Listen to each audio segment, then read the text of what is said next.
ایک دن حضور سیر کرتے کرتے مدینۃ المنورہ سے باہر کسی چراگاہ میں تشریف لے گئے۔ وہاں ایک قافلے نے پڑاؤ کیا ہوا تھا، ان کے سرخ رنگ کے اونٹ چل رہے تھے۔ ایک اونٹ حضور کو پسند آ گیا تو حضور نے ان سے کہا کہ یہ اونٹ بیچتے ہو؟ حضور نے پوچھا تو کہا جی بیچتے ہیں۔ فرمایا کہ میں کوئی تاجرانہ غرض سے تو چل کے آیا نہیں تھا، میں تو سیر کے لیے آیا، اچانک اونٹ پسند آ گیا، میں اپنے شہر جا کے اس کی قیمت تمہیں بھیج دیتا ہوں۔ انہوں نے کہا ہمیں منظور ہے۔ حضور نے اونٹ پکڑا اور چل دی۔ تھوڑی دیر چلنے کے بعد سکتے سے باہر آئے تو ایک دوسرے سے پوچھنے لگے، یار یہ جو شخص آیا تھا کسی نے اس کا پتہ بھی پوچھا؟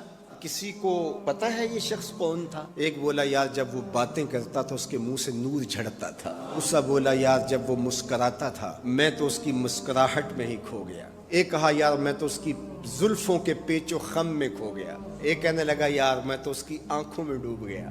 انہوں نے کہا جو بھی ہوا، اب وہ اپنے حسن کا جادو جگا کے تم سے قیمتی اونٹ ہتھیا کے لے گیا۔ جب انہوں نے یہ کہا نا اونٹ ہتھیا کے لے گیا، اب تک خاموش بیٹھی قافلے کے سردار کی بیوی نے خیمے کا پردہ سرکایا، اور جنہوں نے کہا وہ اونٹ ہتھیا کے لے گیا ان سے مخاطبت کرتے ہوئے اس نے کہا اگر وہ پیسے دینے نہ آیا تو میں ضامن ہوں۔ اچھا تو جانتی ہے اسے؟ کہا اللہ میں بھی نہیں جانتی۔ تو کہا پھر ضمانت کیسے دے رہی ہو؟ کہا جب تم سودا کر رہے تھے میں نے خیمے کی اوٹ سے اس کا چہرہ دیکھا تھا، اور جس کا چہرہ اتنا سونا ہو وہ جھوٹا ہو ہی نہیں سکتا ہے۔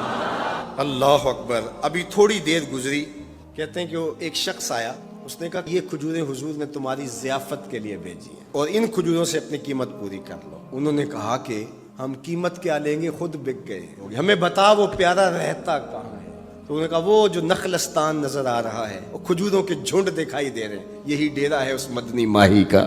سارا قبیلہ وہاں سے اٹھا اور حضور کے قدموں میں گیا اور حضور کے ہاتھوں میں ہاتھ دے کے اسلام قبول کر